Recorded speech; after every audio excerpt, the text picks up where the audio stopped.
Dalam nama Bapa dan Putra dan Roh Kudus. Amin.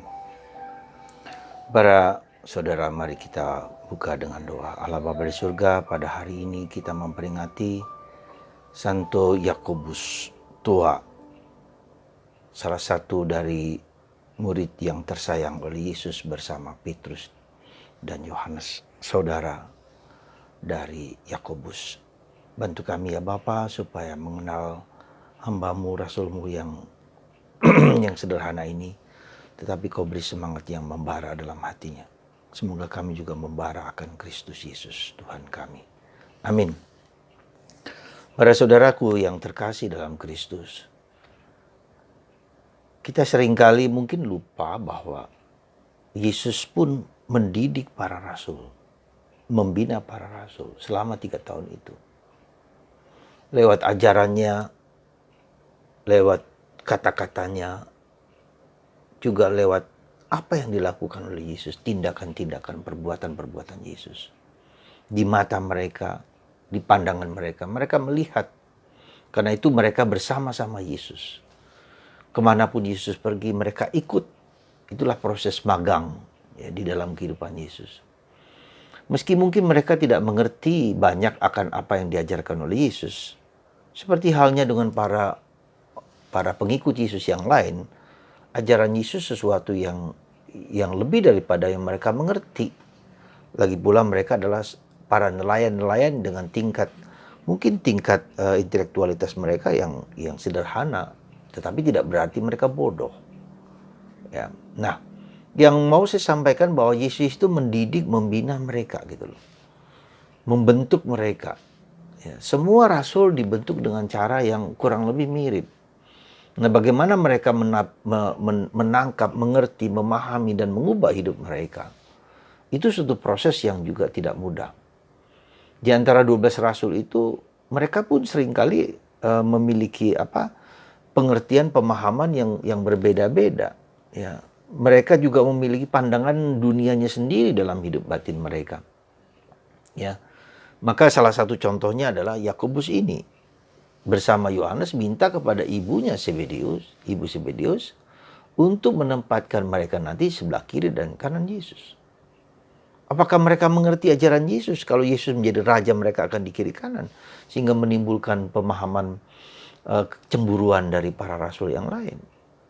Jadi mereka pun punya dunianya sendiri gitu.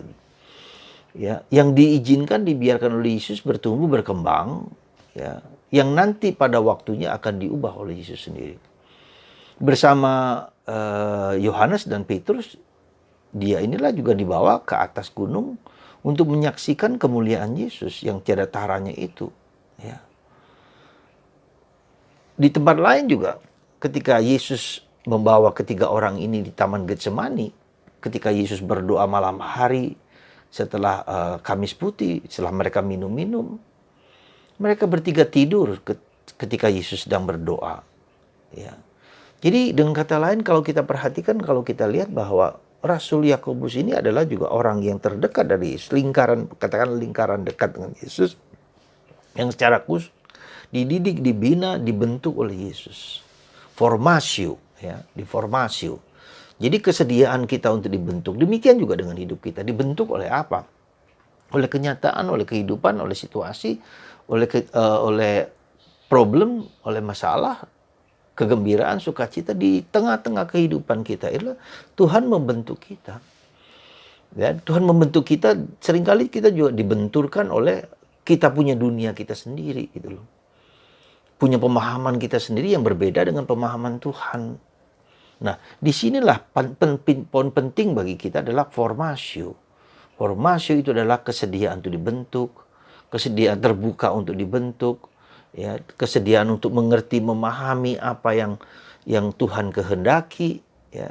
Nah, disitulah kesediaan ini loh, keterbukaan ini loh. Meskipun kita tidak mengerti, tetapi juga para rasul juga tidak mengerti. Berkali-kali Injil Markus dikatakan degil hatinya.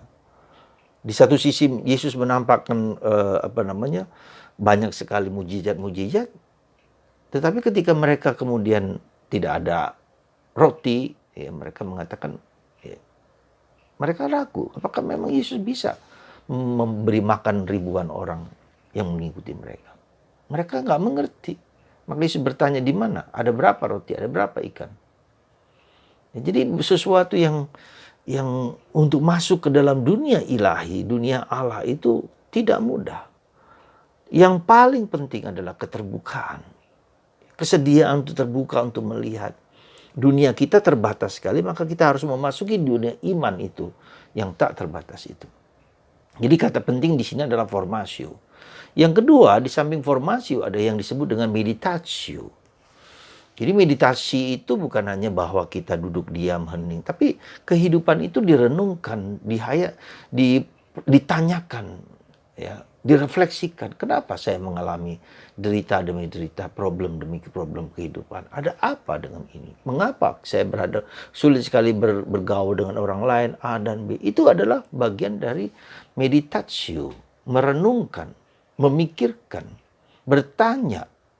Apa maknanya itu semua? Memberi makna terhadap kehidupan yang sedang saya jalani ini.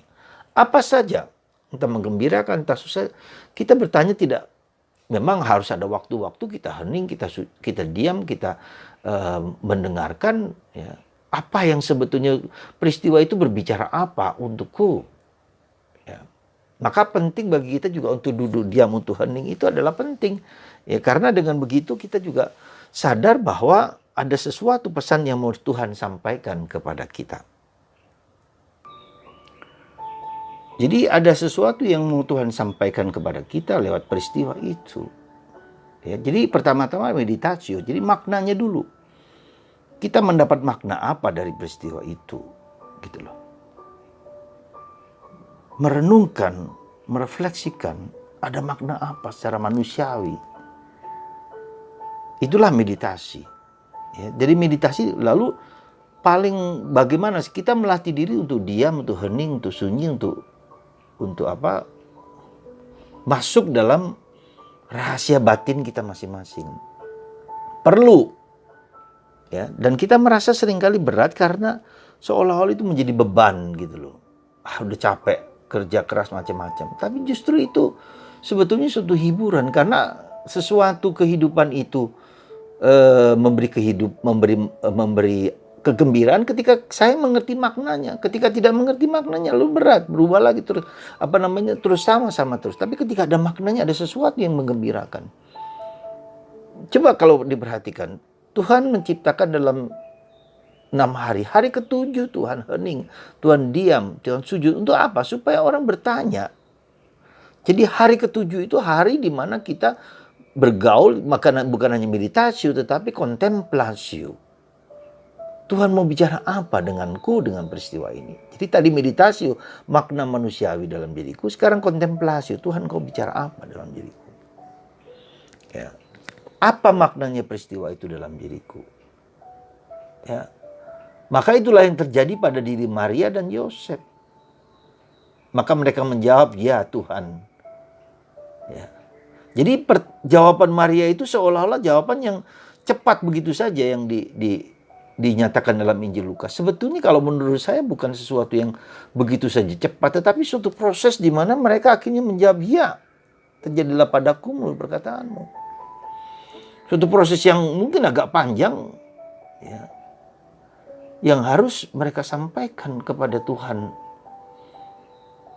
Dan Yosef juga mengatakan, satu Yosef, ambillah Maria sebagai istrimu karena yang dikandung itu karena Roh Kudus. Itu juga suatu yang perjuangan Yosef untuk menerimanya. Jadi ada meditatio tapi kontemplasi.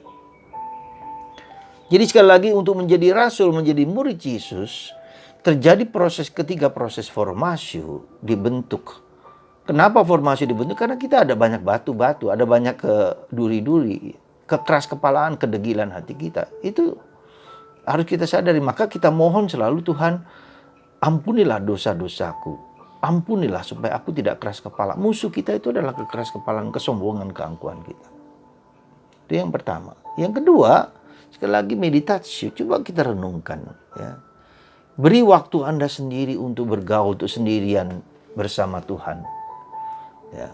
Pasti Tuhan akan memberikan yang terbaik yang bisa Anda dapatkan dari Tuhan. Ya. Lalu kontemplasi. Anda duduk diam, ya, Anda mungkin mau ngerokok, duduk mojok di saat-saat tertentu dan bertanya kepada Tuhan, Tuhan mau apa Engkau padaku? Nah, seringkali kita sulit berdoa pada waktu itu. Saya hanya mengatakan kalimat kata-kata yang mengesankan dari Anda itu yang kita ulang terus. Itu membantu kita untuk konsentrasi. Misalnya, Tuhan Yesus kasihlah aku orang berdosa. Tuhan Yesus kasihlah aku. Mungkin 10 kali, 20 kali, 30 kali. Sampai kita merasa tenang, merasa diam, merasa hening. Lalu biarkan Tuhan itu berbicara. Ketika proses ini kita lakukan, maka kita akan menjadi Rasul Kristus. Saudara, kenapa saya katakan ini kepada Anda? Ini saat yang dimana coronavirus ini mengajak kita untuk masuk, tidak dangkal, tapi masuk ke dalam. Tuhan mengundang kita duk in alto, masuklah ke tempat yang lebih dalam. Ke dalam hati Anda yang gelap, yang tidak kita mengerti itu. Seperti pengalaman Maria dan Yosef. Ketika dia mengatakan ya, itu tidak berarti dia tidak gelap. Ya. Tidak berarti Yosef enak begitu saja. Kita tahu kemudian Maria dan Yosef harus menderita. Tapi tidak apa-apa, tapi itu membuat orang bahagia. Dia sendiri bahagia dan orang lain dunia bahagia.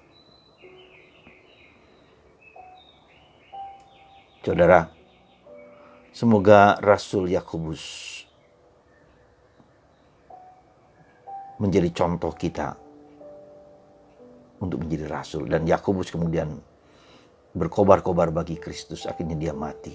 Lebih dulu daripada rasul yang lain. Martir yang kemudian pertama dari para rasul yang dibantai, dipukul, dibunuh zaman Raja Agripa dengan semangat membara. Saudara, Anda dan saya, kita semua dipanggil menjadi Rasul Kristus. Jangan takut, jangan takut. Bersedialah menjadi Rasul Kristus. Anda dan saya, kita semua.